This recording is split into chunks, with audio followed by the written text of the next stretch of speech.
Here is Canada, here's the United States, and here is immigration waiting for me. There comes the other one. Look, the other cop. Look at him. I'm going to tell your dad on you. Did you cross into the United States? The American cop is telling on me to the Canadian cop, saying, your Canadian citizen entered our territory. The three officers are deciding what to do, and the American officer is there waiting, kind of nosy, to see what they're going to do to this guy. Here comes another one. 1, 2, 3, 4, 5 patrol cars just for crossing here. Canada isn't what it used to be anymore. The border between the United States and Canada is still unguarded. You can just walk right in like it's your own home. Is it still the perfect place to get into the United States without being seen? Do you remember these videos I've made where I explain these shared parks that are part United States, part Canada, that are like a neutral space you can enter? Like those parks in Tijuana and California, but without the wall cutting them in half. Are they still like that? Have things changed with Trump? What has happened to this friendship between two of the most powerful and influential countries in the world, which is the United States, and its little brother who obeys it in everything? Was Trump able to ruin 150 years of brotherhood between these nations? Do you remember this park, the Peace Arch, which symbolically has an open arch? It symbolizes that the United States and Canada will always be brothers and that they will never close their borders. And when you walk inside the monument, it says, "May these gates never be closed." Is that still true, or did Trump change it? Let's see. See how much the traffic to enter the border has decreased? Normally, you'd already be lining up here. The line of cars to enter the United States would be right here, but there's no one. I've never seen it this empty. Look over there. That's the border. That's the crossing. Look, it's empty. Can you see the booths? Canadians have stopped going to the United States in large numbers, both by land and by car, since 2024-2025 and starting in 2026. And the Canadians give a reason, specifically a big one, their threats of annexation and the tariffs. This translates into major economic losses for the United States. The United States tourism industry depended heavily on Canadians. Now they're heading to other places such as Mexico and the Caribbean. Not only have flights seen a drop of 20 to 25%, but these crossings, like this border we see here, have decreased by 30% each year. Trump and the Americans call this drop a boycott, but it's not a boycott. What they want is not to affect the United States or its economy. They're simply not interested in going. They'd rather spend their money somewhere else. The United States tourism industry is losing billions. And in fact, they don't just blame Trump. They can't blame a single thing Trump did, like calling the Canadian Prime Minister. The governor of the 51st state, blame that on these crossings being empty and also add the human rights concerns. Here in Canada, we see on the news that in the United States, people are beaten for protesting or for exercising basic rights and end up in prison, or even ending up in the next life. This is something that is seen very, very rarely in Canada, and it scares people. It's human nature. If you see a video of something that happened in another country, you already have a negative idea of that country. In fact, airlines have reduced the number of direct flights leaving from Canadian cities to American cities, and they have increased the number of direct flights from Canada to Mexico and the Caribbean islands and to Central and South America, so the numbers are there. For example, here, look, from your car, you can see the United States. That's the border. You can cross there. El Paisa is peeing in the United States, pee on the gringos, pee on the Moor. Let me clarify for the immigration agents who are going to watch the video. I don't know this person. I have no relationship with him. I just stopped here and found him. No, I don't know him. If they call me to ask about his identity, I don't know it. Well, look, this part here, I'll show it to you on the map. It's completely unguarded right on the border. I mean, you can cross over. Here's Canada. Here's the United States. You can technically cross, and over there you can't see anything. I mean, I don't see any cops. I don't see any patrols. I don't see anything. They must have sensors and they must have drones. I mean, I'm sure they do, but on foot patrolling, I don't see anything. I mean, here, technically, you're already in the United States here. But like I told you in the previous videos about this topic, about this same border, I'm sure, I guarantee you they have all kinds of surveillance. The only thing they didn't have until now was agents on foot, agents in trucks. A border patrol was the only thing they didn't have. They had the people detector, facial recognition, drones, thermal cameras, everything. The only thing we see now that we didn't see here before or didn't see as much is the border patrol. Those typical cops we see on the border with Mexico, with Tijuana, the ones sitting there in their white and green trucks. Those are the ones that are now showing up with a presence about 300 times greater than what they had just a few years ago. That is in the clearest way I can put it for you. Before this border was monitored digitally, they had digital virtual agents, meaning cameras, drones, thermal cameras, and motion sensors. Now they already have flesh and blood border patrol. There are agents, boots, and truck tires on the ground. I mean, it's no longer virtual or digital. Now it's like in Mexico. Let's see, we're going to drive until one of them shows up. Look, if you want to cross here, you definitely need someone to pick you up on the other side, because let's say you can walk across here and they won't see you. Look, you can't see any patrols or anything. Look, the car won't even notice you there. But once you're on the other side, the owners of those houses, those ranches, if they see you, they will call the cops. I mean, someone would have to pick you up, or you'd have to know someone who lives there, who lets you in, who lets you hide. Because once you get to the avenue in the United States where there are only cars, what if you're walking? Not just if the border patrol sees you. Anyone who sees you walking is going to say, this person isn't from here, this person just crossed over, and they're going to call the cops on you. Well, up ahead, what happened? Some gringo tried to sneak in illegally here, but if you go through here and get past those trees, you'll see this street.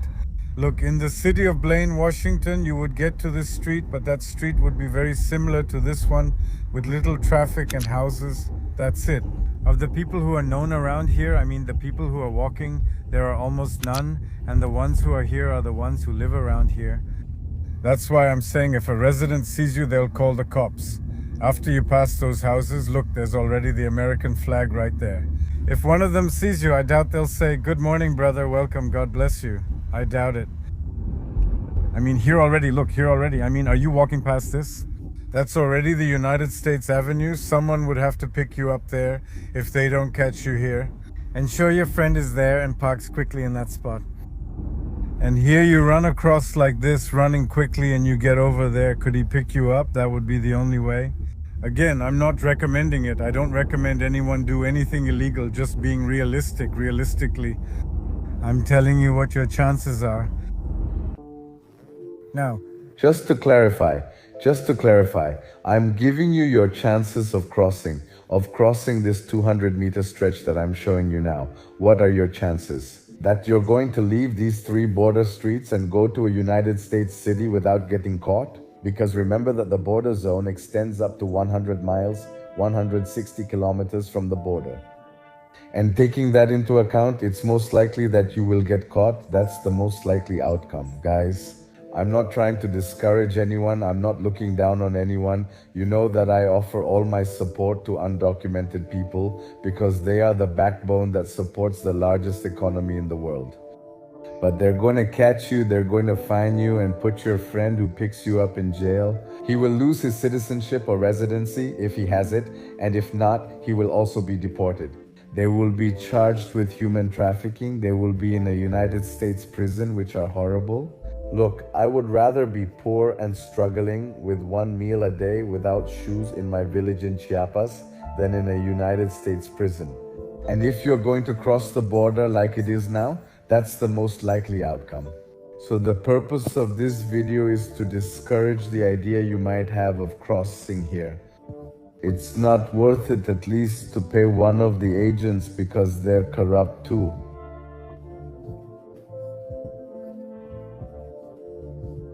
Not all of them, of course, but there are some, as Xi Jinping, the president of China, said. In order to get rid of the cartels, you need to dismantle the Drug Enforcement Administration, the FBI, the CIA, and the Border Patrol. This means that all the drugs that enter Mexico do so because many border agents are colluding, they take bribes, they're bought off, but this is to bring in millions in merchandise. I imagine that every now and then one or another might agree to let people through, but if you don't have a contact with one of these agents who's been bought off, you can't just go in like that. I've already told you my opinion, but I'm not telling you what to do. You make your own decision. I wish you all the best with all my heart, the best for you. But look, if you manage to get into Canada, and what you're looking for is to work under the table, or you're looking for a better life, just stay here in Canada. Well, unless you already have your family over there, but if you're starting from scratch, you're better off here in Canada. That's my opinion.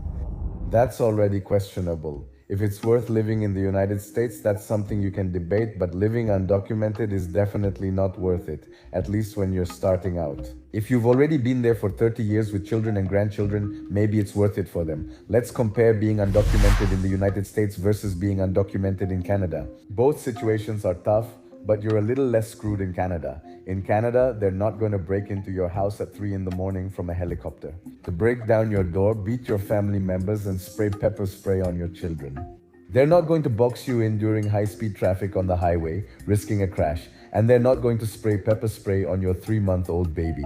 So, from that perspective, it's much worse to be undocumented in the United States than in Canada, although being undocumented isn't worth it in either country. Up ahead, there's one. Look, let's get closer to see if it's a cop. Yeah, it's a cop. Look, yeah, it's a migrant. See, there he is. Let's see. Yeah, it is. Oh, we found the first one. Migrant cop. Look, here is Canada. Here is the United States. And here is the cop. The good thing is that I can come in all the way here. Look, I mean, this road is still Canada. I mean, all of this is Canada. Up to here is Canada. I mean, here I'm already entering the States. That's why Border Patrol is there. Those streets are already in the United States. And with these cars passing by, I can get a little closer so they don't hit me from behind. But there, I'm already entering illegally and the cops are right there. Look, he saw me and rolled up his tinted window. Well, these have always been here like this. They're nothing new. They've always been here. They're nothing new. But let's go check out the other streets now. Let's see how they are. And this was the sad story you saw at the beginning of the video. This park used to be an international shared park. You can see it in the last video I made about this. You can go in calmly without any problem. I used to come here with my school friends. We would sit on this same grass, on those same benches. Could we go ask for water at these houses here, already in the United States? And nothing would happen. It was already part of the Canadian culture of this area. Everyone who grew up in Vancouver has that memory of coming to this park and meeting American kids, teenagers, and other families who would go back to the United States and you to Canada, and nothing would happen.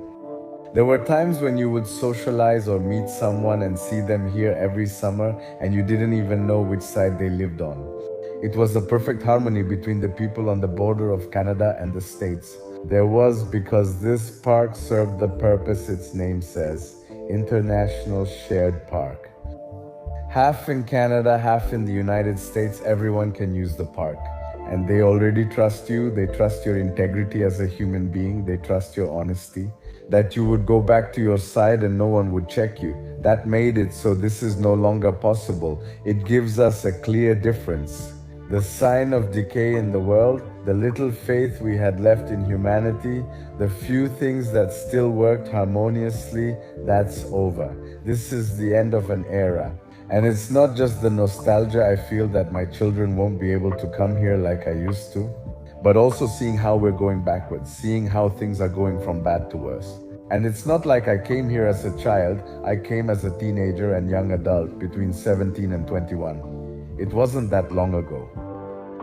Just look at how confident I was when I entered the park to record this video. I knew you could still get in. I had no idea that this was no longer possible. Me, being confident and naive, I went inside recording and that's why they stopped me. Look at how the video would have turned out. Here, the beautiful streets of Canada. Once again, Zero Street, which is where Canada ends and the United States begins. Tada, tada, tada. Well, let's cross. It says here. Notice, anyone who tries to enter the United States must report to customs, that is, to the immigration officers. Anyone who doesn't enter properly faces penalties, punishments, including jail. Whoa, look, do not cross. Oh, look, a jump. Do not cross the international border. Those who cross will be arrested and charged. Whoa, and there are the cops. How bright the green grass is here in Vancouver compared to Alberta, but don't let this green grass fool you. This place, as beautiful as it looks, is at the center of a dispute between two countries. The current controversy between Canada and the United States, where Canadians are rebelling a bit for their dignity because they don't want to be seen as inferior. And the Americans say to them, hey, you're ours, our child, our servant, our subordinate, right? Here comes another patrol to question me, and there's another one over there. Oh, are they coming to talk?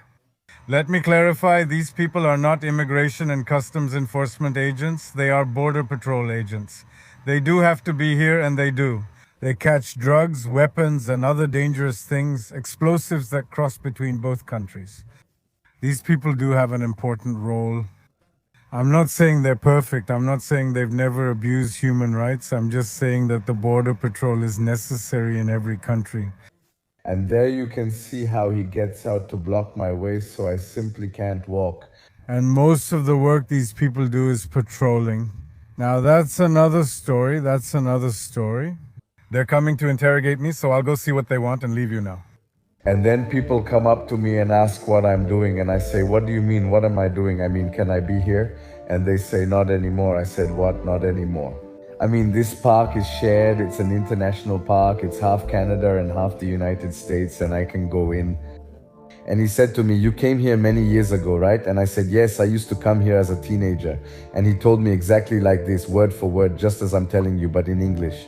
He told me, that world doesn't exist anymore, that doesn't work anymore. He said, that doesn't work anymore, and I apologized to them. I told them, sorry guys, I didn't know I'm Canadian. I showed them my passport and they told me don't do it again. I mean, they had compassion for me. They let it slide because they could have detained me right there and taken me to an immigration and customs enforcement detention center. But I don't know, I explained to them, it's just that this place, I used to come here with my school friends. Here in Vancouver, I went to high school. Then I moved to Alberta.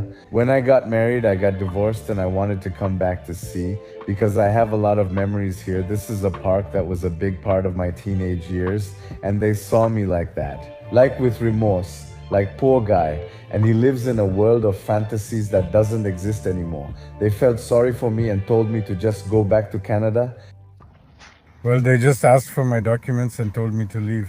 They checked my Canadian passport and told me this park is no longer open to the public. As a Canadian citizen, you can't cross anymore. Take it. I used to come to this park with my school friends when I was a teenager. We used to play here, talk, have barbecues, and from a distance we would just see the United States immigration officers who would look at us and ignore us. And now I just got close for a minute and they come to chase me away.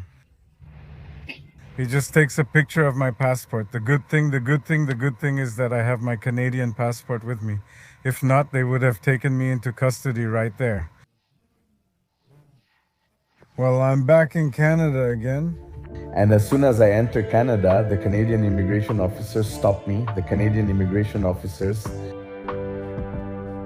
Look, Americans can still use the park. I mean, those who live on the Washington side can still use it, but Canadians can't anymore. And the Canadian officers scolded me even worse than the Americans did right in front of them.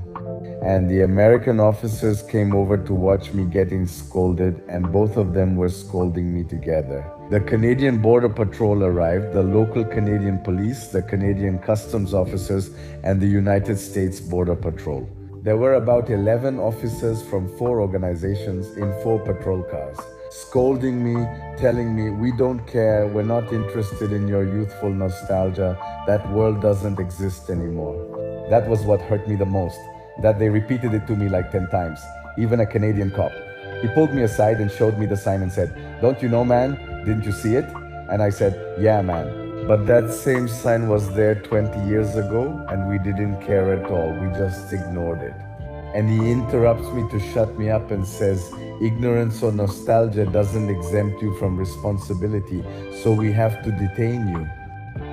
They put me in the Canadian patrol car, take me to customs, and on the way, the officer who spoke to me, who drove me, who took me, says to me, "I understand you. I also used to come to this park as a child, and it also makes me sad that you can't go in anymore. But I have to detain you. You're not under arrest, but I have to detain you because we have to put on a show for the American agents." That's how you say it in English. We gotta put on a show for them, which means we have to put on an act so they can see us. Like right now that they're watching you, pretend that you're working just like that. If they've already seen you cross, we have to make them think you're under arrest, but that's all. He took me to customs and right at the door he gave me my passport and told me to go. I didn't even go into the office. I mean, they let me go. Just like the United States agents gave me a break and didn't take me to immigration and customs enforcement detention. In the same way, the Canadian agents didn't process me, they just told me to go since I wasn't in their sight. So what's the moral of this video? The world we grew up in no longer exists, just like the jungle in Chiapas where I was as a child no longer exists. The streets of Tuxtla Gutierrez, the capital of Chiapas where I was as a teenager, no longer exist, and now as well. These streets and parks in Canada, where I spent the last years of my teenage life and the first years of my adulthood, no longer exist either. Now the question is, in 10, 20, 30 years, what else do I have right now that I love, that will no longer exist? What things will disappear that will make the world worse? May courage be with you and see you next time.